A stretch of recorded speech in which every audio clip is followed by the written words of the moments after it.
Sparkling white lights twinkled beneath soaring frescoed ceilings of the grand ballroom of the luxurious hotel. Nasa kasiyahan iyon ang mga tanyag at may matataas na katungkulan sa gobyerno. They were elegantly sipping champagne in an auction party hosted by a socialite, Leia Villania. This isn't going to be as easy as you think, Nathan whispered to Ryan as they moved through the crowd. Ibang klase tong babae. She's so beautiful and she's willful. Kahit ano pang spectacular description o adjective ang ikabit mo riyan, babae pa rin yan. At walang babaeng makakatanggi sa akin. Kumpiyansang sagot ni Ryan, saka nagpalingalinga. Hindi pa rin siya makapaniwala na sa Pilipinas ulit siya. Madalas ay nasa ibang bansa siya, lalo na sa mga bansa sa Asia. He had spent the past 15 years building massive land projects. Madalas niyang nababanggit sa mga kaibigan niya na sa ibang bansa na siya permanenteng maninirahan, pero paulit-ulit pa rin siyang bumabalik sa Pilipinas. Nasa bansa ulit siya upang isakatuparan ang isa sa pinakamalaking proyekto niya, the 5 skyscrapers he was planning to build in Makati would be his legacy. Kaya ganoon na lang ang panggigigil niya nang malaman niyang nabili na pala ng multi-millionaire na asawa ni Leia Villania ang lupang pinagbabalakan niyang pagtayuan ng pangarap niyang proyekto. Sa kabutihang palad ay namatay na ang negosyanteng asawa nito, si Giovanni Villania. 2 linggo na ang nakararaan.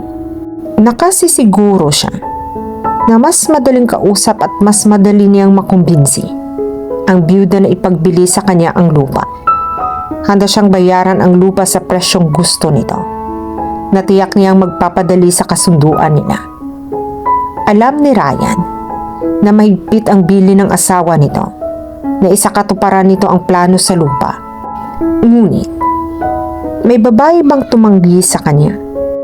Hindi iilan ang nagsabi sa kanya na nalikha ang mga babae upang sumunod sa kanyang kagustuhan. She heard that Leia was a gold digger. Why would she marry a man who was more than 3 times older than her if she wasn't? And he had something that a gold digger would always find hard to reject. Money. Baka nga wala pa siya rito. Mahinang sabi ni Nathan. Nahalata niyang nag-iingat ito na may makarinig sa pag-uusap nila. Ang dinig ko. Mula nang mamatay yung asawa niya, ay wala nang ginawa iyan, kundi ang magkulong sa bahay at magluksa at party niya ito. At hindi niya pupuntahan? Sino ba ang nag-imbita sa mga taong naririto ngayon? Pero alam mo ba kung paano raw namatay ang asawa niya? Anito sa mas mahinang tinig. Sa kama raw. Habang kapiling ang Miss Socialite, hindi raw nakayanan ng puso yung sobrang kaligayahan. Natawa siya. Sa pagkakaalam ko, matagal nang may sakit yung asawa niya. Saka huwag kang mag-alala. Wala akong sakit sa puso. I'll be safe kahit sa kama na kami tumira. Sinabi ko na sa iyo, Ryan, mapapasubo ka sa babaeng ito. And I don't mean in bed. Sabi nito habang pinapahid ang pawis sa noo. Ryan couldn't help but be amused by his friend. Mula nang dumating sila roon, ay hindi na nawala ang pagkakaasiwa sa itsura nito. Palingalinga ito, pabulong-bulong, at hindi mapalagay. It was as if there were snipers around, ready to take them down. Kung may sniper man siguro sa lugar na iyon, ay siya iyon. He had taken a lot of women down. Napangiti siya sa kanyang naisip. Hindi niya maiintindihan kung bakit labis ang pag-aalala ni Nathan sa pagharap niya kay Leia. Gayon alam nito ang reputasyon niya pagdating sa mga babae. Para bang may mangyayaring trahedya sa sandaling makausap niya ang byuda ng namayapang negosyante. Vice President ng kumpanya si Nathan at kahit saang transaksyon niya ito isabak, palagi itong kalmado at kumpiyansa. Like him, Nathan was a smooth operator. Ang main purpose ng party na ito ay ang mangalap ng pondo para sa proyektong itatayo niya sa lupang pinupuntirya mo. Kaya paano mangyayaring ibebenta niya sa iyo ang lupa? A gold digger will always be a gold digger, Nathan, Ryan said. Lumalabo ang isip at mga mata ng mga iyan sa sandaling matamaan ng kislap ang salapi. Hindi ba't pera din ang dahilan kaya pinakasalan niya yung asawa niya? Maniwala ka sa... Naputol siya sa pagsasalita ng maagaw ang pansin niya ng isang babae na marahang bumababa sa grand staircase ng bulwagang kinaroroonan nila. The woman was wearing a beautiful white gown which displayed the hourglass shape of her curvaceous body. She was stunningly beautiful. She had the face of an angel with red, delectable full lips that no man could and would refuse. Nayanig yata ang pagkatao niya sa kagandahan tumambad sa kanya. Sino iyon? Tanong niya kay Ethan. That, my friend. Sagot nito tila nasisihan sa naging reaksyon niya. Is the merry widow you're looking for? Si Leia? Hindi pa rin makapaniwalang tanong niya. Alam niyang maganda ang babae na gusto niyang makausap, pero hindi niya inaasahan ganoon ito kaganda. Ito na yata ang pinakamagandang babaeng nasilayan niya. The woman was a goddess. Parang gusto na tuloy niyang paniwalaan na sa sobrang kaligayahan sa kama ang ikinamatay ng asawa nito. He couldn't deny the fact that at that moment, he was feeling aroused. Pinakukulo nito ang dugo niya. Hindi niya tuloy alam kung ano ang uunahing maisakatuparan. Ang makumbinsi ito na ipagbili sa kanya ang lupa o dalhin ito sa kama. Sa paglinga niya sa paligid, ay didiscover agad niya na hindi lang siya ang lalaking nagnanasa sa kagandahan nito. Sa tingin niya, ay mas angkop na sabihing anghel ito na marahang bumaba mula sa balumbon ng mga ulap. Ilan sa mga lalaking nasulyapan niya ay parang tumutulo ang mga laway habang nakatitig kay Leia. Kung namamalikmata sa pagnanasa ang mga kalalakihan sa magandang byuda, naiinggit naman ang mga kababaihan. Parang ang maangkin si Leia, ang gusto niyang unahing isakatuparan. Hindi niya inaalis ang mga mata niya rito. Kasalukuyang naglilikot ang mga imahinasyon niya. Ini-imagine niyang nakahiga sa kama si Leia. Wala itong saplo. Habang pinaliliguan niya ng masuyong halik ang buong katawan nito. Wala siyang sulok na pinaligtas habang inaaliw ng mahining pag-ungol nito ang kanyang pagdinig. Pagkatapos niyang maangkin si Leia, agad niyang sinunod ang pagkuha ng lupang pag-aari nito. I'm so sorry for your loss, madam. Pakikiramay ni Ando kay Leia. Saka masuyong hinagkan ang likod ng palad niya. Inalalayan siya nito sa pagbaba ng hagdan. Thank you. Tanging nasabi niya. Hindi siya komportable sa kanyang kinaroroonan. Naaasiwa siya kapag napapaligiran siya ng maraming tao, lalo na kung ang mga taong ito ay nasa kanya ang atensyon. Kung siya lang ang masusunod, mas gugustuhin niyang nasa villa na lamang siya. Bahay nila iyon ng kanyang yumaong asawa. Nasa lalawigan iyon ng Laguna. May hardin ng mga rosas noon ang kanyang asawa at doon niya tahimik na pinagluluksa ang pagpanaw nito. Bawat bahay ni Giovanni ay may hardin ng mga rosas, pero isa sa salong-salong iyon sa mga kahilingan nito na hindi niya pwedeng suwayin. Ilang buwan din nilang plinano at pinag-isipan ang bawat detalyeng niyon. The park they were planning to build would be Giovanni's legacy, as well as her family's. Magiging isa iyon sa pamoso at magandang pasyalan na napupuno ng magagandang puno, halaman, at mga bulaklak. Magiging simbolo iyon ng mga mahal niya sa buhay na namayapa na. Unang nawala sa buhay niya ang kanyang ama. Sumunod ang kanyang kapatid na babae at sinundan iyon ng kanyang ina. At ngayon naman, ang kanyang asawa. Lumamig ang pakiramdam niya. Nang mga sandaling iyon, tila nakahimlay na rin siya sa loob ng isang malungkot na libingan. I'm sure, mababawasan ang kalungkutan mo sa gabing ito. Wika ulit ni Andrew, habang hawak pa rin ang kamay niya. Ngumiti siya ng pili. Walang kasalanan si Andrew kung nais nitong mapasaya siya. He was Giovanni's friend, and he was one of the biggest donors. Kamakailan lang ay nag-donate ito ng 1,000,000 pesos upang makatulong sa pagpapatayo ng parke. Hindi lang itong lalaking bigla na nainggan yung magbigay ng malaking donasyon sa parke nang mamatay ang asawa niya. Were they moved because of her husband's death? O ibang bagay ang nag-uudyok sa mga ito? Upang magkawang gawa? O ipinaramdam lang ng mga ito sa kanya na may pera ang mga ito, gaya ng asawa niya? I'll get you a champagne, ani ni Andrew, habang hawak pa rin ang kamay niya. Thank you, pero wag na lang.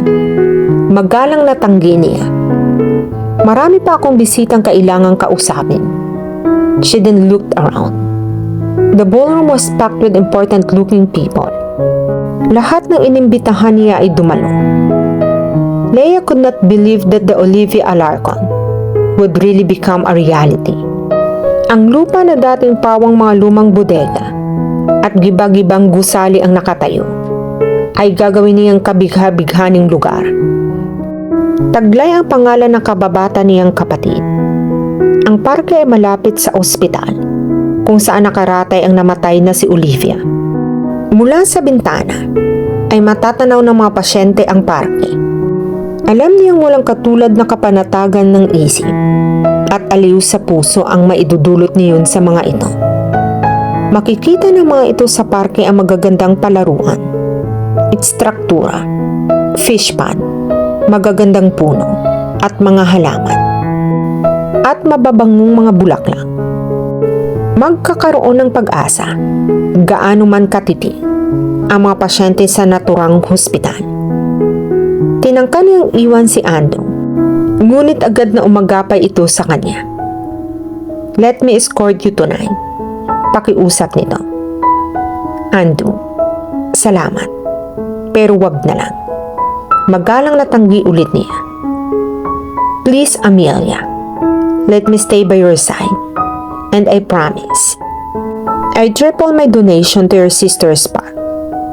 No, I won't just triple. Bingi ka ba? She said no. A man's deep voice interrupted Andrew. She doesn't want you. Napatingin si Leia sa nagsalita. Saglit na napigil niya ang kanyang hininga. Matangkad ang lalaki na sa tantiya niya ay lampas-anim ang talampakan. Nakatayo ito sa ibaba ng hagdanan, nakaharap sa kanila ni Andrew. He had dark hair, tanned skin, and a heart, muscular shape beneath his perfectly cut tuxedo. Kinausap nito si Andrew, pero ang mga mata nito ay nakatuon sa kanya. May init na idunulot sa katawan niya ang titig nito. Marami na siyang nakahalubilong mga lalaki. At marami sa mga ito ang hindi nagtatangkap ang itago ang pagnanasa sa kanya. Ngunit iba ang lalaking ito. Noon pa lang niya nakaharap ito, ay may pakiramdam na siyang gustong magliyab ng kaloob-looban ng pagkatao niya. He had an instant effect on her. Do I know you? She asked the stranger. He gave her a lazy smile. Not yet. Pumagit na si Andrew sa kanilang dalawa. Hindi rin kita kilala.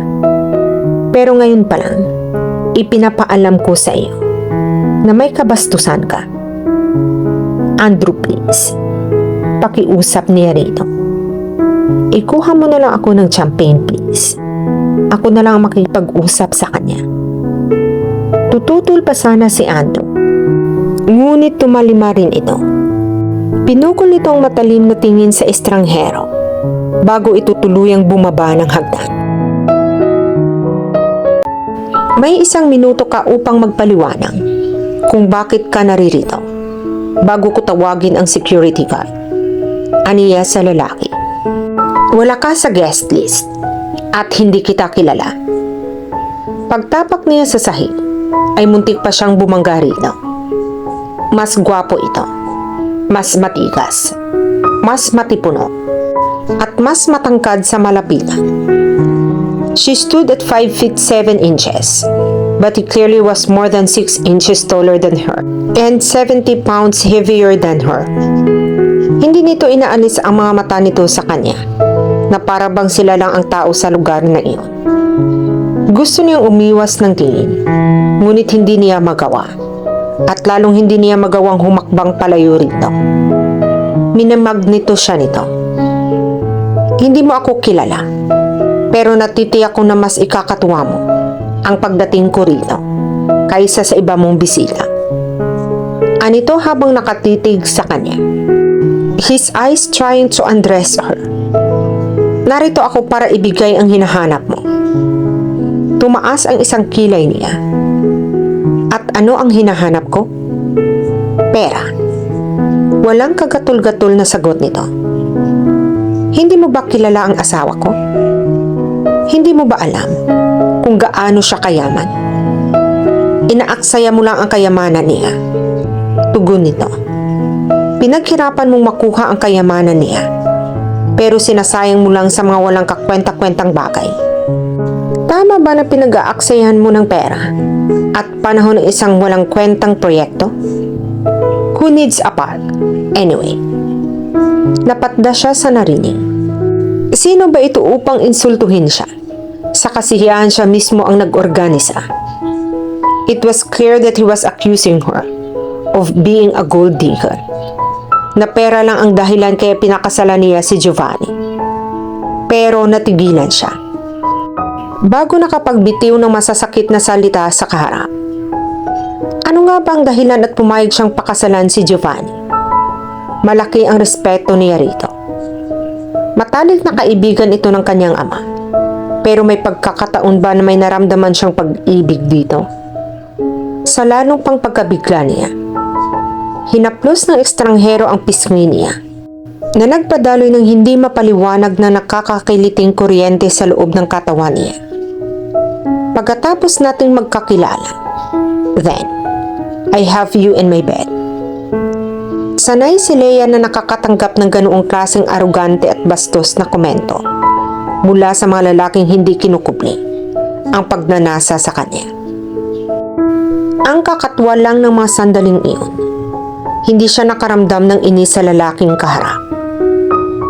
You'll be sorely disappointed. You'll see, she said before walking past him. Pero minaliit yata niya ang pagka-arrogante nito nang pigilan siya nito sa braso niya. Sinulya pa niya ito.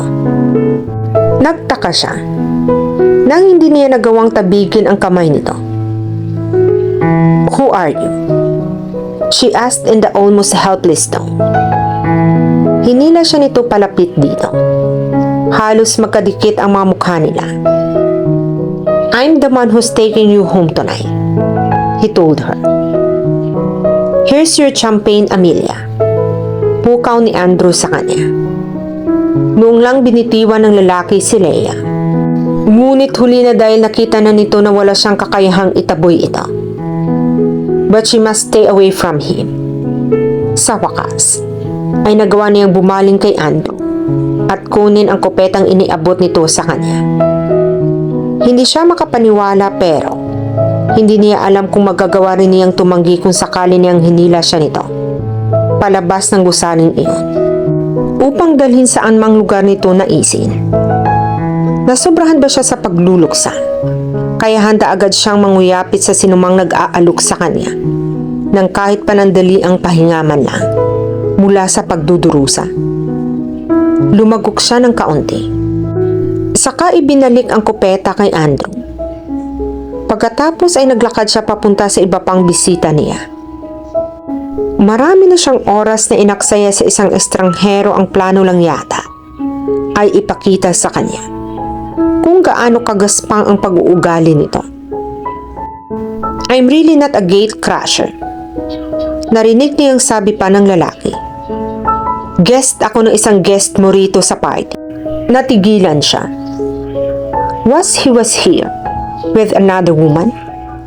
Nairita agad siya sa nabatid. May date ka pala. Bakit ako ang inaasikaso mo? Tanong niya rito. Baka ako pang maging dahilan ng pag-aaway niyo. Kasama? Mayroon ako. Kadate wala. Anito? Saka ngumisi. Ikaw ang magiging date ko maya-maya lang. Kinakabahang ngumiti siya ng pilit. I told you, you'll be disappointed. Pagkasabi niyon, ay umapresyete siya kay Andrew at tuluyan ng iniwan ang estranghero. Inabala niya ang sarili sa pakikipag-usap sa mga bisita niya. Ngunit hindi niya tuluyang maiwaksi sa isip ang lalaking iyon. Kung igagala lang niya ang mga mata niya, ay mahuhuli niya itong nakatingin sa kanya. Pagkatapos ay makakaramdam na naman siya ng udyok na mawala sa sarili at pumayag sa anumang naisin nito. Oh God, Leia, you didn't even know his name. She rebuked herself. She had always heard that desire could be bewildering and destructive, and that passion could destroy a woman's sanity and cause her to make ridiculous choices that made no sense. Noon ay natatawa lang siya. Tuwing may nagsasabi sa kanya na maaaring mabaliw ang isang tao, kahit minsan pa lang siya nito nakita, o kahit unang beses pa lang itong kaharap. Ngayon, naniniwala na siya dahil nangyayari iyon sa kanya ng mga sandaling iyon. Passion and desire were not present in her marriage with Giovanni. 18 taon lang siya noon nang pumayag siyang pakasal dito. Matalik na kaibigan ito ng kanyang ama. At itinuturing na rin niya itong kaibigan. Napakalaki ng respeto niya rito. At alam niyang ganoon din ito sa kanya. Kahit minsan, ay hindi niya naisip na taksilan ito. She didn't love him, but she was faithful to him. The reason why, she had a stupefying secret.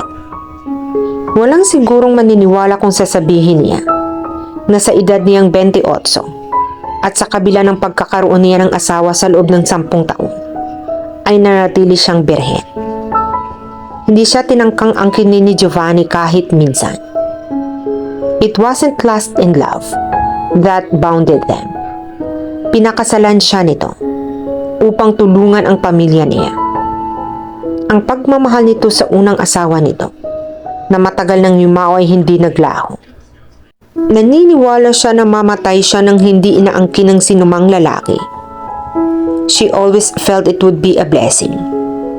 Pero ngayon, ginulo ng isang hindi niya kilalang lalaki ang isipan niya na parabang handa na siyang ibigay rito ang kahit anumang hilingin nito sa kanya. Gayong pang-iinsulto pa lang ang natatanggap niya rito. Kahit habang binibigkas niya ang maikling talumpati niya, sumasalit sa isip niya ang imahe nito. Kahit pilit niyang iniiwasang pukulin ang tingin sa kinaroroonan nito. He was handsome, but not with the dignified elegance that Andrew and the other guests who were born rich had. He looked like he was in his mid-30s, muscular, rough, and had the look of a hardened and a ruthless warrior. Pinilit pa rin niyang ikaila ang ilusyon lang ang kasalukuyan nangyayari sa kanya. Resulta ng maraming gabing hindi pagkakatulog at pagluluksa. Pagod lang ang katawan niya, pati na ang isip niya. Kaya madali siyang natatangay ng estrangherong lalaking iyon.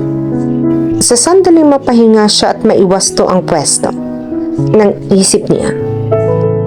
Sigurado siyang madali niyang maitataboy ang arogante at bastos na lalaking iyon. Pagsulyap niya sa kinatatayuan nito, ay wala na ito roon. Nasaan na ito? Akala niya iuwi siya nito at dadalhin sa kama. Bakit parang hindi yata ito makapaghintay na matapos ang party? Sumuko ba kaagad ito? O may nakita ng ibang babaeng sa tingin nito ay mas madali nitong mabubola at maiuuwi? Kung alam lang nito na may sandaling napakadali rin sana siyang matatangay nito kahit saan. The dinner started and ended, but still, the man was nowhere in her sight. Then she saw the MC approach the podium with a gavel. The fun part of the evening will now begin, the MC said with a grin. The auction you've been all waiting for. The first item up for bid. The auction began with Leia's expensive bag that was given to her by a former beloved First Lady. Marami ang nag-agawan at nagpapataasan ng bid upang makuha iyon, pati na ang mga sumunod pang mga bagay ng pag-aari niya. A diamond ring, a vintage car, vacation trip na pinagbili.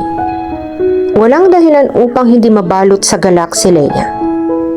Bawat pisong umiikot sa salo-salo ay mapupunta lahat sa parke na pinagpuyatan at pinagpaguran planuhin nila ni Giovanni. Bawat pisong gugulong sa kasiyahang iyon ay magpapabili sa katuparan ng pangarap niya at ni Giovanni para sa kanyang kapatid at sa mga musmos. It's a perfect idea, Amelia. Paniniyak ni Giovanni sa kanya.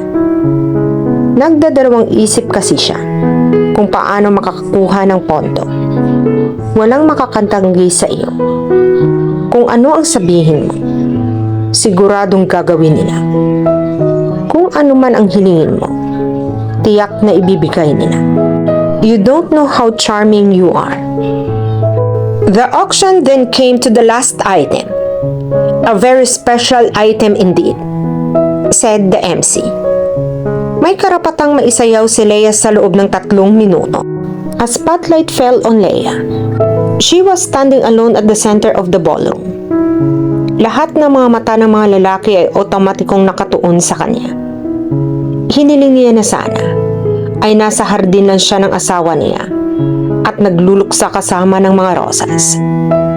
She first rejected this idea, an intimate dance with a stranger, but was eventually persuaded by her late husband.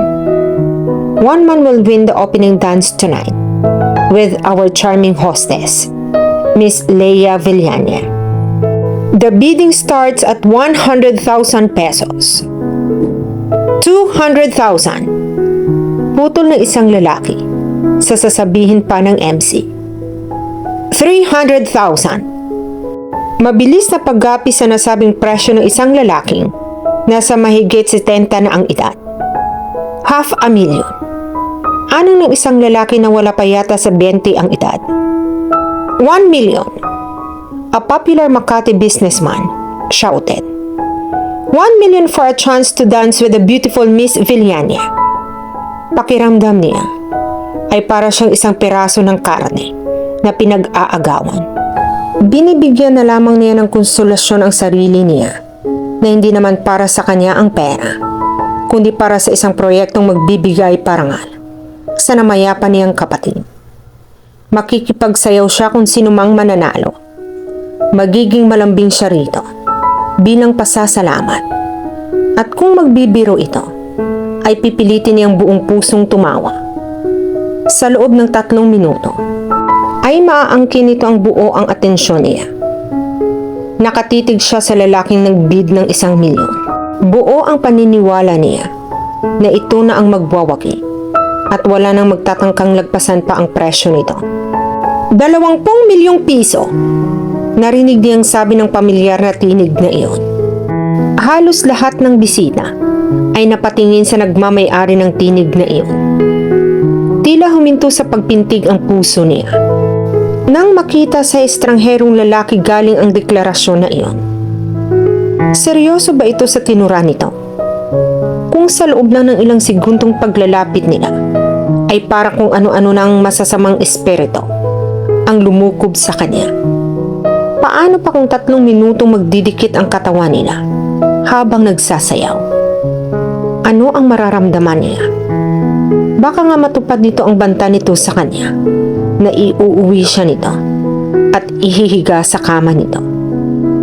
Ngunit hindi siya maaaring umatras. Hindi na ito maaaring tanggihan. The one with the highest bid would get her. She couldn't change the rule. Kapag ginawa niya iyon, ay para niyang binigyan ng tuldok ang nagsisimula pa lang nakataparan ng proyekto niya. Ngunit kaya ba niya itong madait ulit rito? Nang hawakan siya nito, ay may nakapagpapakilig na boltahe ng kuryente na sumigid sa loob ng katawan niya. Paano pa ngayon? Baka nasa kalahati pa lang sila ng pagsasayaw nito, ay magliyab na ang buong katawan niya. She probably wouldn't be able to say no when he asked her, while they were slow dancing, to make love with him right there at the ballroom. Now, that would really be a spectacle. One day, would destroy her life. Wala na siyang mukhang ihaharap sa kahit sino kapag nangyari nga iyon. Sino ba ito? Even the MC couldn't believe that he had heard 20 million pesos. That's the bid to bet. Inilibot ni Leia ang tingin. Sa mga lalaking kanina lang, ay ayaw siyang alisan ng pagnanasang tingin. Ngayon niya kailangan ng mga ito. Habang buhay niyang tatanawin na malaking utang na loob sa sinuman magtatangkang higitan ang 2 milyon na inaalok ng misteryoso at aruganting lalaking iyon. Ngunit mukhang talunan ang mga ito. But 20 million was 20 million. Mapagkakamala na sigurong siraulo ang isang lalaking magbabayad ng 20 milyon. Makasayaw lang 3 minuto ang isang babae, kahit gaano pa ito kaganda. You could get 20 pretty wives, not just a single dance for that amount. She sarcastically thought. Kung sakali man mag-alok ng higit ng 20 milyon, sino ang nakakatiyak na hindi iyon muli pang hihigitan ng aruganting lalaking iyon? Wala siyang kawala pa. Sinulyapan niya si Andrew. Wala rin itong magawa, kundi magpakita na lang ng pagkamuhi sa lalaking iyon. Wala itong balak tapatan ang bid. Sunod niyang sinulyapan ang pinakamayaman sa mga lalaking bisita, pero karamihan sa mga ito ay umiwas ng tingin sa kanya. Ang iba ay ngumiti na lang ng mapakla. Batid din ba ng mga ito? Nahigitan lang ng lalaking iyon ang sinumang magtatangkang daigin ang presyo nito. Ang misteryosong lalaki ang huli niyang tiningnan. Mukhang ang handa itong magbitiw ng mas mataas pa na alok. Napakayaman pala nito at walang dudang maimpluwensyahan ito, ngunit bakit hindi niya ito kilala? Parang wala ring nakakakilala rito sa mga bisita niya. It was obvious that there was no need for him to crush her party. Kung alam niya kung sino ito at kung alam niya ang katayuan nito sa buhay, buong puso niyang iimbintahan ito sa kasiyahang iyon. Hindi nito kailangang guluhin ang isipan niya. So, the first dance with our gorgeous hostess for 20 million pesos, the MC announced. He looked at the stranger, whose eyes remained glued on her. Sir, you may now collect your prize. It was the stranger's turn to grin while he was crossing the ballroom, walking towards her. The spotlight was on both of them. Huminga ng malalim si Leia. Kinalma niya ang sarili. Kung ano man ang balak ng lalaking ito sa kanya, ay titiyakin niya na hindi ito magtatagumpay. Ipagkakaloob niya rito ang binayaran nito. Ngunit pagkatapos niyon, ay hindi siya makikipag-usap dito. Kahit sulyapan ito, ay hindi niya gagawin. Nananaginip ito.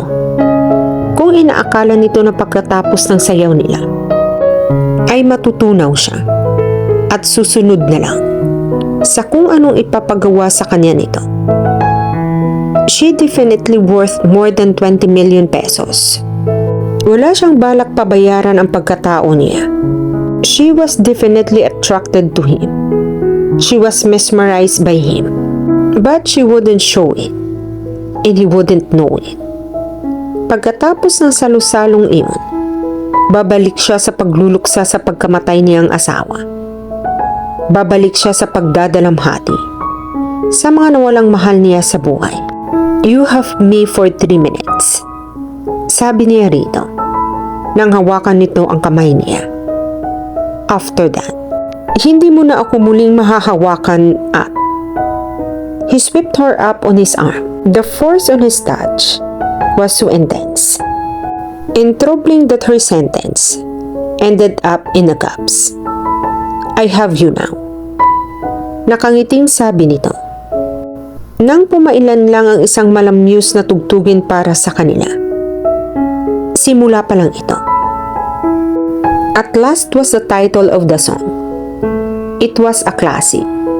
Romantic one that the orchestra and its singer in a black sequin dress started playing. Tungkol iyon sa isang taong naghahanap ng totoong pag-ibig at ang pagtatagpo nito sa wakas. May dinungol sa dibdib niya ang nasabing awitin. The handsome stranger spun her out on the dance floor, causing her white skirt to flare out as she moved. Mahigpit ang pagkakahawak nito sa mga kamay niya. Parang wala itong intensyong bitiwan pa siya. Kinabig siya nito palapit sa dibdib nito. She felt his muscles move beneath his crisp tuxedo as his body swayed against hers, leading her on the rhythm. He smoothly controlled her movement, and his mastery over her caused attention of longing to build inside her. Hindi na siya nakakatiyak kung matutupad pa niya ang pangako niya sa sarili. Nawala na siyang magiging kaugnayan pa rito pagkatapos ng 3 minutong. Napakaganda mo. Mamaya-maya ay bulong nito sa kanya. Pang ilang milyon na ako na nagsabi sa iyo niyan. Hindi niya magawang salubungin ang pagkatitig nito sa mga mata niya.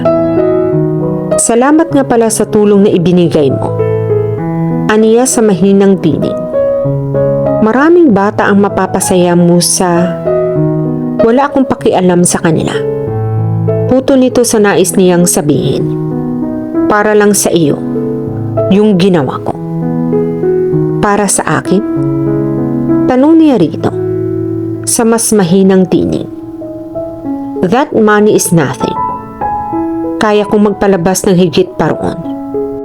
Upang matiyak ko lang na makukuha ko ang gusto ko. At ano ang gusto mo? Ikaw, Leia. Leia? Pamilya lang niyang tumatawag sa kanya sa palayaw niya. Giovanna and her close friends called her by her full name, Amelia. Acquaintances address her as Madame or Miss Villania. Maging ang simpleng pagtawag na iyon nito sa pangalan niya ay nagbigay sa kanya ng hindi mapaliwanag na kilig. Nasakop na ba talaga nito sa napakaikling panahon ang katawan at kaluluwa niya? He was making her knees weak. No man had ever intimidated her before. Ano ba ang meron ang lalaking ito? Lalo na kung iisipin ilang araw pa lang siyang nabiyuda. Saan nararamdaman niyang panghihina? Magagawa ba niyang tumanggi sa sandaling hilain siya nito? Palayo sa lugar na iyon. Patungo sa isang pribadong silid. Baka wala siyang magawa, kundi ang yumakap na lang dito at magpakulong sa mga bisig nito. Oh God, Leia, force yourself to reject him. Respect Giovanni's memory, she commanded herself. Kung dapat niyang iwasan ito, dapat ay gawin niya iyon sa lalong madaling panahon dahil sa bawat segundong lumilipas ay parang bakal na lalo pa siyang dumidikit sa bato-balanin nito. Hindi na niya tatapusin ang 3 minutong binili nito upang isayaw siya. Bawiin na nito ang 2 milyong peso kung gusto nito at buong puso niyang ibabalik iyon. Huwag lang tuluyang mahulog ang kaluluwa niya rito dahil baka hindi niya mabawi iyon. Tinangka niyang kumala sa pagkakahawak nito, ngunit naramdaman yata nito ng lalong hinigpitan nito ang pagkakahawak sa kanya. Ganoon na lang ba ang pagkagulat niya nang biglang apuhin nito ang mga labi niya at mapusok na hinagkan siya. Tinangka niyang kumalas dito, ngunit hindi niya magawa. Maya-maya pa ay lumipad na ang lahat ng pagnanais niya na makalayo rito. Pinapaso ng mga labi nito ang mga labi niya. Pero sa halip na umalis sa pagkakahalik nito, ay naramdaman niyang tumutugon siya sa halik nito. Nawala na ang pagnanais niyang bumitiw sa pagkakahawak nito. Nalulunod siya sa kasiyahan noon lang niya nadama. Wala siyang balak sumagap ng hangin. Kung ang ibig sabihin niyon ay kailangan niyang kumala sa pagkakahalik nito. Yumakap siya ng mahigpit dito habang isang kamay nito ay humahagod sa likod niya. Ilang sandali pa ay alam niyang nakakalimutan niya ang pangalan niya at ang lahat-lahat, pati na ang pagdurusa niya at ang mga pagluluksang halos pumatay sa kanya. Kasalukuyang inihahatid siya nito sa isang paraiso at hindi siya bibitiw rito. When she opened her eyes again, it was only then that she became aware of the shocked stare from the people around them. May mga nakanganga pa habang gulat na nakatingin sa kanila. May ilan ang nakangisi at ang iba ay hindi makatingin. Si Andrew ay kabilang sa mga napanganga sa pagkagulantang. Darn! Narinig niyang sambit ng isa sa mga lalaking hindi makapaniwala habang nakatingin sa kanila. Handa rin akong maglabas ng 20 milyon kung ganyan pala ang kapalit. Kasunod niyon, isang babaeng narinig niyang nagtanong sa katabi nito kung ilang araw na ba ang lumipas mula nang mamatay si Giovanni. Giovanni, oh my God, what I have done. Her beloved husband has only been dead for 2 weeks. Nakaramdam siya ng walang katulad ng panghihilakbot at pagkahiya. Ano ang nangyari sa kanya? Ano ang gagawin niya? Kung hindi niya kayang bigyan ng respeto ang sarili niya, ang alaala na lang ni Giovanni at ang mga namatay niyang mahal sa buhay ang bigyan niya ng paggalang. Sa wakas, nagawa niyang ilayo ang mukha niya sa lalaki. Itinulak niya ito ng malakas. Palayo nang magtangka itong kabigin ulit siya. Stay away from me, pasigaw na sabi niya rito. Ngumisi ito. Hindi pa tayo tapos sa pagsayaw, wika nito. Humakbang ito palapit sa kanya habang umaatras siya. Mangiyak-ngiyak na siya sa matinding pagkahinga na nararamdaman niya. Nakapaikot sa kanila ang lahat ng bisita at alam niyang karamihan sa mga ito ay napingasa na ang respeto para sa kanya. Natitiyak niyang iniisip ng mga ito na isa siyang masamang babae. Sapat na bang 2 milyong peso upang magpakababa siya? Ngunit alam ng Diyos na walang-wala sa isip niya ang halagang iyon. Habang tinatangay siya ng lalaking ito sa mga ulap. It's over. Mahinang-mahinang sabi niya habang patuloy na umaatras. Pakiramdam niya ay manhid ang buong katawan niya. Tuliro siya at hindi niya alam kung ano ang tinutukoy niyang tapos na. Ang sayaw ba? O ang lahat ng kaugnayan niya rito? Tumakbo siya palayo rito. Hindi na ulit siya magpapahawak sa lalaking ito.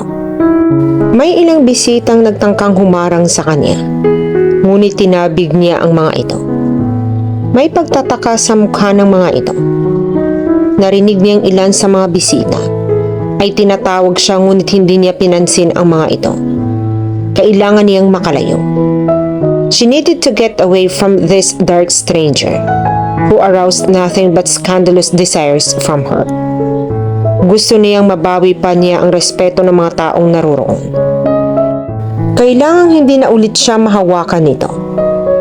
Kailangan makahulagpos siya sa kapangyarihang mga mata nito, na tuwing tititig sa kanya, ay nilulusaw siya ng walang kalaban-laban. Paglingon niya, nakita niyang humahabol sa kanya ang lalaki. Wala siyang balak magpaabot dito, kaya hinubad niya ang kanyang sapatos at binilisan ang pagtakbo. Until she reached the lobby. Kailangan niyang makalabas. Paglingon niya ay nakita niyang patuloy ito sa paghabol sa kanya. Hinihingal na siya. She used to be an athlete and compete in a track and field. Pero ngayon, kapirasong distansya pa lang, ang pagtatakbo niya ay gusto na niyang matumba sa pagod. But what did she expect? Mula nang mapangasawa niya si Giovanni, 10 taon na ang nakakaraan, ay ginawa na siyang senyorita nito. At nitong mga huling linggo, wala siyang ginawa kundi maupo o mahiga sa tabi ni Giovanni at bantayan ito. Wala siyang ginawa kundi ang magdusa at iyakan ang kanyang kapatid at ina tuwing nag-iisa siya sa kanyang kwarto. And obviously, this man had a sort of weakened her heart. Paglingon ulit niya, ay nakita niyang maikli na lang ang distansya sa pagitan nila. Ang mga tao sa paligid niya ay gulat na nakatingin sa kanila. While pushed violently out through the revolving door, lumingon ulit siya na makatungtong na siya sa bangketa. Hinahabol pa rin siya nito. May kalakasan na bumubuhos na ulan ng mga sandaling iyon. Gusto niyang magsisigaw. Ano ba ang kailangan nito sa kanya? Bakit ayaw siyang lubayan ito? Couldn't he see that he didn't want him? Couldn't he see that she would rather die than to be touched by him again? Nagpasya siyang tumawid mula sa humahagibis na mga sasakyan sa kalsada. Kamuntik na siyang mahagip ng isang taxi. Mabuti na lang at nakahinto ito sa oras. Nakita niya wala itong pasahero, kaya binuksan agad niya ang pinto at mabilis na sumakay roon. Nakita niya nag-aatubili sa pagtawid ang lalaki. Saan tayo, ma'am? Tanong sa kanya ng driver. Nakita niyang lakas loob na tumawid ang lalaki at tumatakbo na ito patungo sa kanya. Kahit saan, pasigaw na tugon niya. Please drive. Ilang metro na lang ang layo ng lalaki sa kanya, ngunit hindi pa umaandar ang taxi. Nakalingon pa rin ang driver sa kanya. Moa, dalhin mo ako sa Mall of Asia. Naiinis ng sabi niya rito. Kahit sa impyerno pa, ay gusto niyang magpahatid sa mga sandaling iyon. Paghawak ng lalaki sa pinto ng taxi, ay bigla namang sumibad ang taxi. Kamuntik pang matangay ito at mawala ng balanse. Nakahinga siyang ng maluwag na makita niyang hindi ito nasaktan. Pero paano na nga niya ginawa iyon? Sa pamamagitan ng pag-abandona ng auction party na siya mismo ang nag-organisa. She left her own party. What kind of hostess was she? And what a scene she and the dark stranger made. Lumikha siya ng iskandalo na sa mga susunod na araw ay siguradong pagpipistahan siya ng buong bansa. Iskandalo na habang buhay na siguradong magmamarka sa kanya at magmamantsa. Sinapon niyang 2 palad sa kanyang mukha, saka umiyak. Hindi niya alam kung ano ang dapat maramdaman. Nang matiyak niyang tuluyan na niyang natakasan ang lalaki, matutuwa ba siya? o malulungkot. Ryan returned to the ballroom empty-handed, furious, and soaking wet. Nagpahagilap siya ng tuwalya at tinuyo ang sarili. Nanatiling sentro siya ng atensyon ng mga tao sa paligid niya, ngunit wala siyang pakialam sa mga ito. Si Leia lang ang laman ng isip niya. Nasa palad na niya ito. Hindi niya akalaing makakahulagapos pa ito sa kanya. Hindi niya alam kung matatawa o magagalit siya. Wala pang babaeng tumagli sa kanya, at lalong walang babaeng nagkandara pa sa pagtakbo palayo sa kanya. Magkandara pa man ang babae, iyon ay dahil sa pagmamadaling makalapit sa kanya. Napakalaking insulto ang natanggap niya ng araw na iyon. Did that woman know that he was a man who would soon build in the city the tallest and the most expensive buildings in this country? Nang igala niya ang paningin niya, nakita niya si Nathan na may kasayaw ng isang magandang babae. Gusto niyang mapikon. Kamuntik na siyang masagasaan sa paghabol kay Leia, pero ang kaibigan niya na inaasahan niyang nasa likuran niya ay inaaliw ng gusto ang sarili. He made a quick call on his phone, described the taxi Leia was riding, and the direction it to the man who answered the phone. Find her, utos niya rito, bago ibinalik ang tingin kay Nathan, na noon ay nakikipagtawanan sa kasayaw nito, na may buhok na kulay mais, gayong hindi naman Amerikana.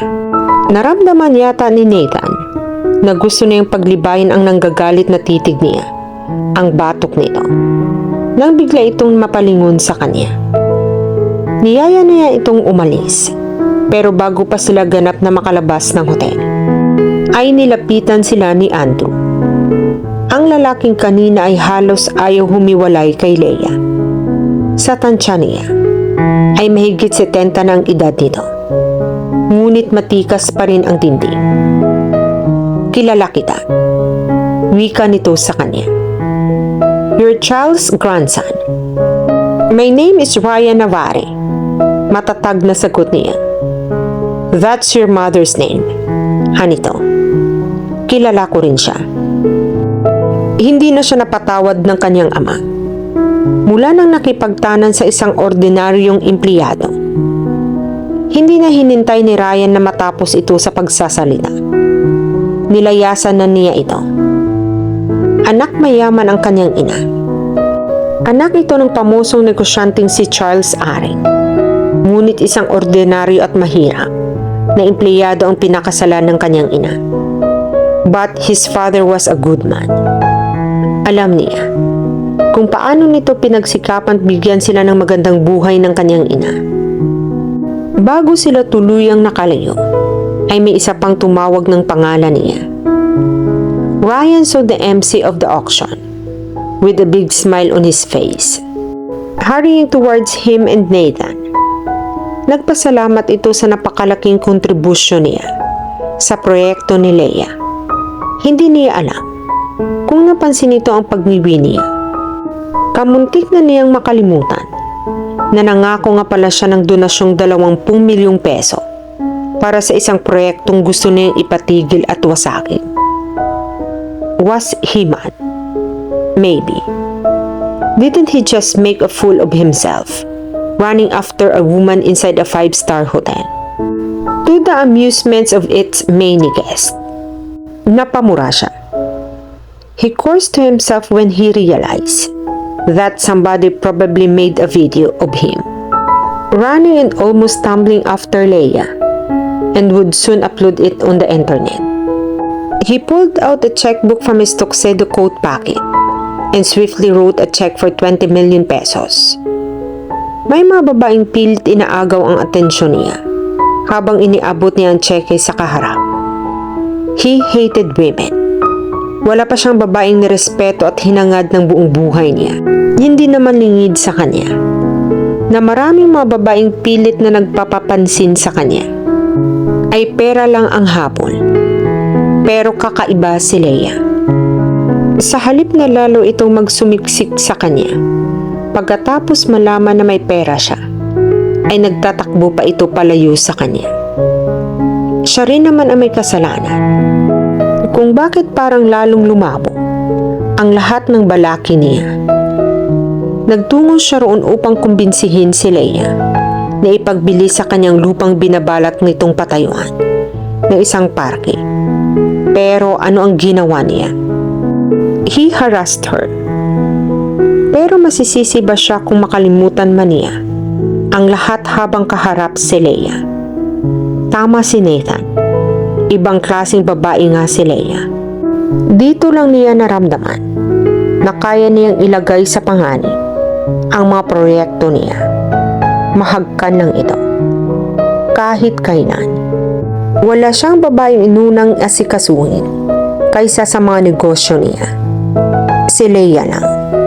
At kung kailan pa napakahalagang proyektong pinagkakaabalahan niya. But he had learned his lesson.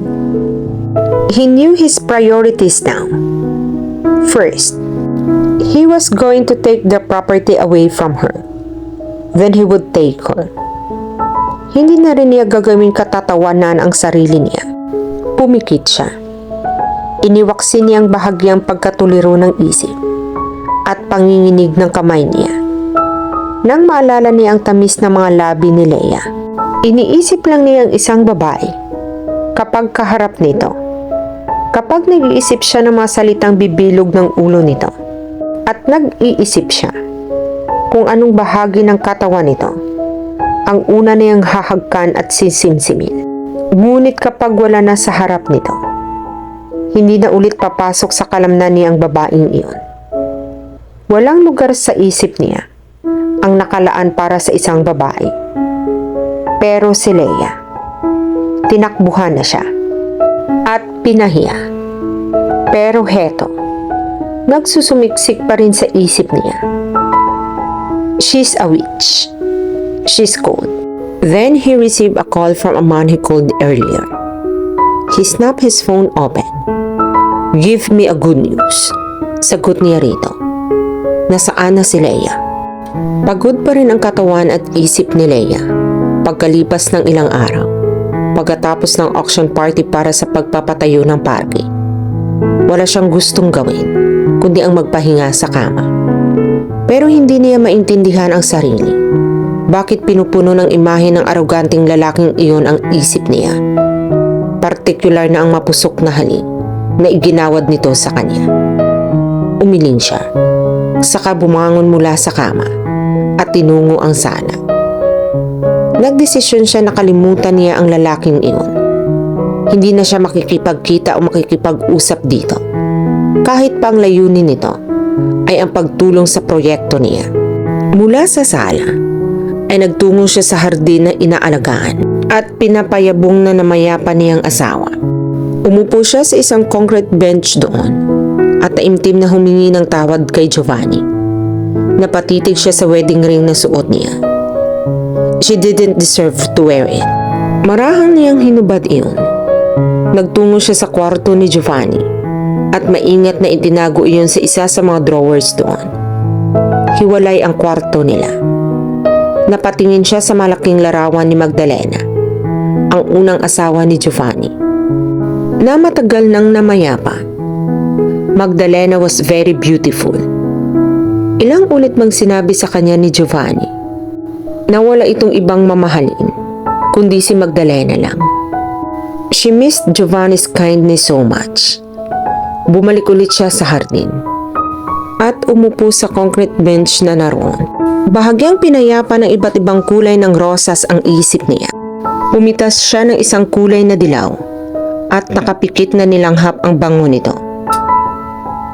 Hello, Leia. Gulat na dumilat siya. Nakita niya sa labas ng gate ng hardin ang misteryosong lalaki.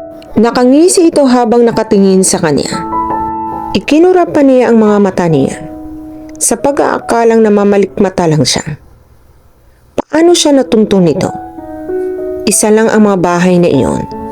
Sa maraming bahay ni Giovanni sa Maynila, may mga bahay rin sila sa ilang lalawigan. Ngunit nakapagtataka ba talaga iyon? Kaya nitong lumastay ng 20 milyon para lang sa 3 minutong sayaw. Ang matagpuan pa ba ang kinaroroonan niya ay hindi nito magagawa. Bago pa siya nakakilos, naitulak na nito ang tarangkahan ng hardin at pumasok ito. Black shirt and black jeans standing out against the bright, lively color of the roses. Mas gumapo yata ito sa paningin niya. Ngayon casual lang ang kasautan nito.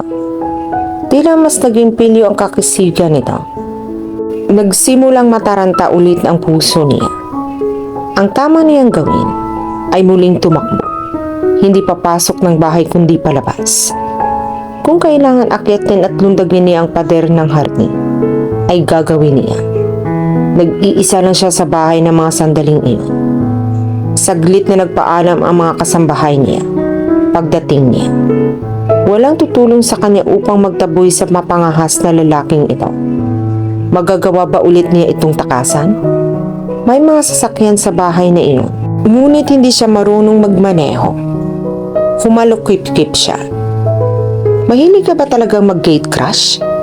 Pinapasok ba kita rito? Hindi ito tumugon. Bagkus ay nakatitig lang ito sa kanya. Ang mga titig nito ay muling pumapaso ng banayad sa kalamnan niya. Pakiramdam niya ay parang may mga alon sa harap niya na umaanod sa kanya patungo kung saan mang lugar nang gustong pagdalhan sa kanya ng lalaking ito. Please leave me. Taboy niya rito. I want you to go. No, you don't. Tuluyan na itong nakalapit sa kanya.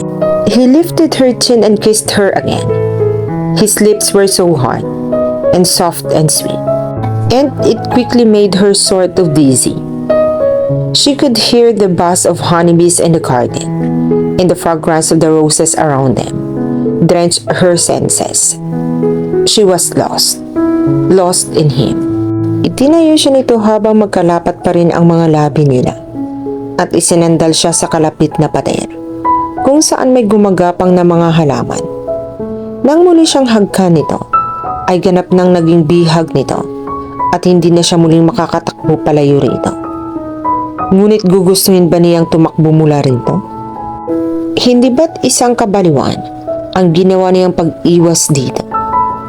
Ang ginawa niyang pagbitiw sa mga kamay nito habang hinahatid siya sa isang paraiso. His kiss was the best thing ever she tasted in her life. Ang mga tao lang naman sa paligid nila at ang magiging opinyon ng mga ito ang nag-udyok sa kanyang lumayo rito. Sila lang dalawa ngayon sa hardin. Walang magiging opinyon ang mga paru-paro, bubuyog at mga bulaklak. Itinataboy ulit ng halit at mga haplos nito ang lahat ng kalungkutang nakabalot sa pagkatao niya. Inuudyokan siya ulit nitong limutin ang lahat at ang ilagay lang sa isipan niya ay ang paraiso muli nilang tutunguhin. What he was telling her to do was embrace happiness. At iyon ang ginawa niya. Naging mapusok na rin ang pagganti niya sa halik nito. Nagkamali siya nang umasa siyang magsisimula sa mga halik at magtatapos din sa halik ang tagpong iyon. She felt him pull off her dress and then her bra. She gasped when her panties dropped off the grass. Hindi na napigilan ni Leia ang panginginig ng katawan niya. Lalo na nang kuhanin siya nito at marahang inihiga sa damuhan. Kinubabawan siya nito at ipinagpatuloy ang paghalik at paghaplos sa katawan niya. Leia, bulong nito. Ano tong ginagawa mo sa akin? Kanina pa niya itinatanong sa sarili niya iyon. He showered her with kisses. Ang mga kamay nito ay hindi umaangat mula sa balat nito. Pumikit siya nang magsimula itong magubad ng damit. She would stop him and beg him to leave her. That was what her common sense was urging her to do. That was the decent thing to do. Ngunit kailan ba nanalo ang isip sa puso? Wala na siyang pakialam kung may ibang tao nang biglang dumating sa kinaroroonan nila. Nakalimutan kaagad niya ang halos paglalagay niya sa buhay niya sa bingit ng kamatayan. Makalayo lang dito Nothing mattered now except his kisses and the ecstasy he was giving her. Then it happened. Inangkin na siya nito. Napapikit siya at napakagat labi. Nang may sumugid na matinding kirot sa loob ng katawan niya. Pagdilat niya, ay nakita niyang may pagtataka sa ekspresyon ng mukha nito. Paanong nangyari? You're still a virgin. Ryan was shocked. Ito na ang pinakamagandang babaeng nakita niya sa buong buhay niya.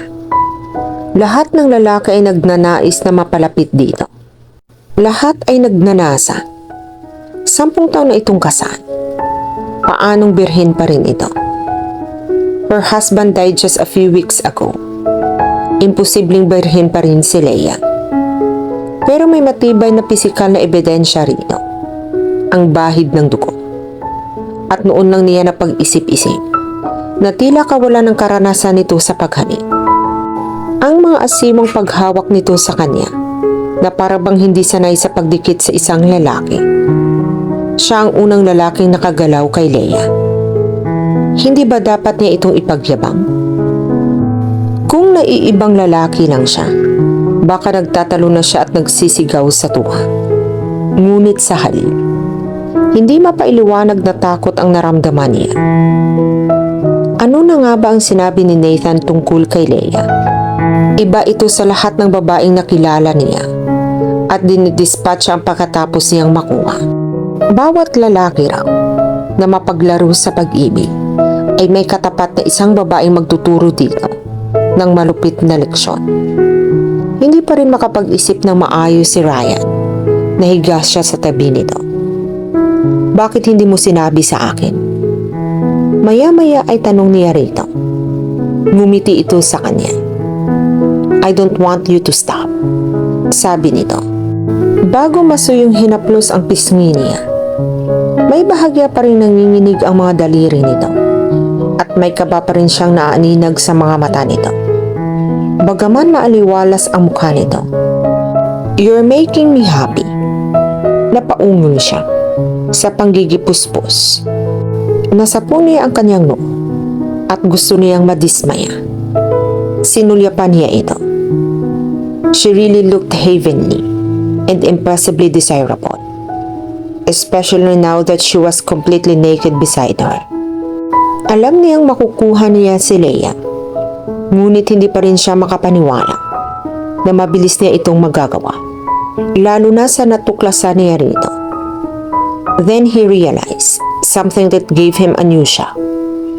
He didn't use a condom. He had just risked getting her pregnant. Hindi siya makapaniwalang magiging ganoon katanga. Naiiritang bumalikwas siya ng bangon. Natutulala siya ng ilang saglit bago nagbihis.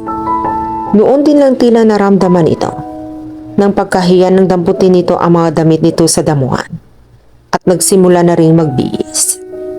Then he remembered something again that made his head ache. Hindi niya nababanggit kay Leia ang talagang pakay niya rito.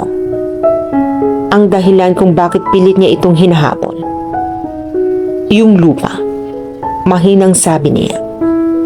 Napatingin ito sa kanya. Maaliwalas pa rin ang mukha nito. Hindi ba ito nagsisisi sa mga nangyari? Nakakatawa na siya pa ang problemado sa kanilang dalawa. May sinabi ka? Tanong nito sa kanya. Tama ba na ungkatin niya ito ngayon? Bakit birhen ka pa? May asawa ka at 10 taon na kayong kasal. Nirespeto ako ni Giovanni. Sagot nito. Minahal niya ako. Ngunit bilang isang matalik na kaibigan, napamaang siya. Kung wala siyang balak na galawin ka, bakit kaniya pinakasalan? Tanong niya rito. Yun ang paraan niya ng pagpapakita ng kabutihan sa akin. Sagot nito. Iyon daw ay upang magkaroon ito ng karapatan sa kayamanan ng matandang negosyante. Ayon sa kwento nito, matalik na magkaibigan ang ama nito at si Giovanni. Sa minsan pagdalaw ni Giovanni sa ama ni Lea, ay nabatid nito ang mga kaapihan at paghihirap na dinaranas ng pamilya ni Lea. Inapi ng isang makapangyarihang kumpanya ang ama ni Lea. Nilansi umano nito at inagaw ang maliit na kumpanya nito ng isang shipping company. Nalaman din ni Giovanni ang malubhang karamdaman ng nakakabatang kapatid ni Lea na si Olivia. Pati na ang pagiging sakitin din ng ina nito at ang kawalan ng kabuhayan ng mga ito. Giovanni tried to save us by marrying me. Sagot ni Lea, with a hint of sadness on her beautiful face. But it was too late. Magkasunod na namatay ang aking kapatid at ang aking ina. Pagkatapos ng kalungkutan, ay may bumadhang matinding pagkamuhi sa mukha nito. Ryan Navarre, sabi nito, na ikinagulat niya. Hindi ko makakalimutan ang pangalan ng lalaking iyon na naging dahilan ng depresyon at kamatayan ng aking ama. Kung hindi pinairal ng lalaking iyon ang kasakiman niya, baka naisalba pa ng aking ama ang kumpanya niya. Hindi kami siguro mababaon sa utang. Naipagpatuloy sana namin ang pagpapagamot kay Olivia. Hanggang sa huling oras daw ng ama ni Lea ay ang pangalan niya at ang pagkapuot sa kanya ang ibinabanggit nito. Ano nga ang apelyido ni Lea? Tanong ni Ryan sa sarili. Alarcon. The Olivia Alarcon Foundation. Ang pangalan ng organisasyon na nagtataguyod sa proyekto ng kapatid nito. Ano nga pala ang pangalan ng ama mo? Tanong niya kay Lea. Bakit? Gusto ko lang malaman. Alfredo Alarcon. Napalunok si Ryan. At ang pangalan ng kumpanya niya, A&A Shipping Company. Tama ang kutob niya. 10 taon na ang nakakaraan. Naengkwentro niya ang ama ni Lea. His company forcibly took over his father's shipping company. Pinilit itong pigilan ni Alfredo Alarcon, ngunit wala itong nagawa. Sa pagmamaniobra ng higanting kumpanyang pinapatakbo niya, pagkatapos niyon, ay nabalitaan na lang niya na namatay na si Alfredo Alarcon. Ang matinding sama ng loob dahil sa pagkawala ng kumpanya nito, ang dahilan ng wala sa oras ng kamatayan nito. Ang pagkamatay nito ay agad na sinundan ng anak nito at ng asawa nito. Lea's mother had died from an overdose of sleeping pills, but he didn't know if it was deliberate or accidental. Naiwang nag-iisa ang isa pang anak na babae ni Alfredo, isang dalagang nagngangalang Amelia. She gave her virginity to him without asking for his name. Paano nangyari iyon? Hindi masama o maraming klaseng babae si Lea. Ano ang pumasok sa isip nito? Kung gusto niyang matupad ang mga pangarap niyang proyekto, kailangan niyang kumilos ngayon bago pa siya makilala nito. Sa sandaling makilala nito kung sino siya, hindi nito ipagbibili ang lupa sa kanya. Mas nanaisin nito na ilibing siya ng buhay sa lupang gusto niyang bilhin dito. Saglit na iniwan niya ito para kunin ang briefcase niya sa kanyang kotse. Ano yan? Tanong nito sa kanya. Nang makabalik na siya, nakaupo na ito sa concrete bench. A small favor. Sagot niya. Kulang pa ba yung virginity ko? Napapangiting tanong nito. She looked very angelic and innocent that he wanted to weep. He gave his most charming smile in return. Maliit lang na bagay ito. Sabi niya, gusto kong ipagbili mo sa akin yung lupang pagtatayuan mo ng parke. Build it somewhere else. Napadla ito. Anong sabi mo? Marami pang lugar sa Metro Manila na ideal place para sa isang parke. Sabi niya rito.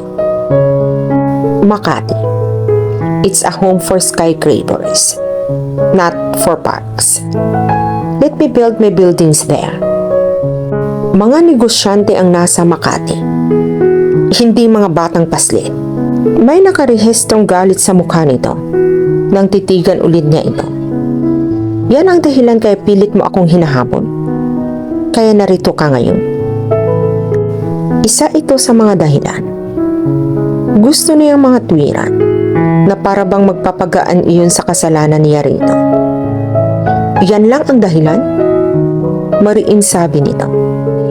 Hudyat na nagsisimula ng lumabo ang pag-asa niya na makuha pa mula rito ang lupa. Ang lupa ang dahilan, kaya nagpunta ako sa party mo. Pero hindi yan ang pangunahing dahilan kung bakit sumunod ako rito. Pagsisinungaling niya. At dito na po nagtatapos ang part 5 ng ating kwento. Sabay-sabay po nating abangan ang susunod na kabanata. Be good, be safe, and God bless po everyone.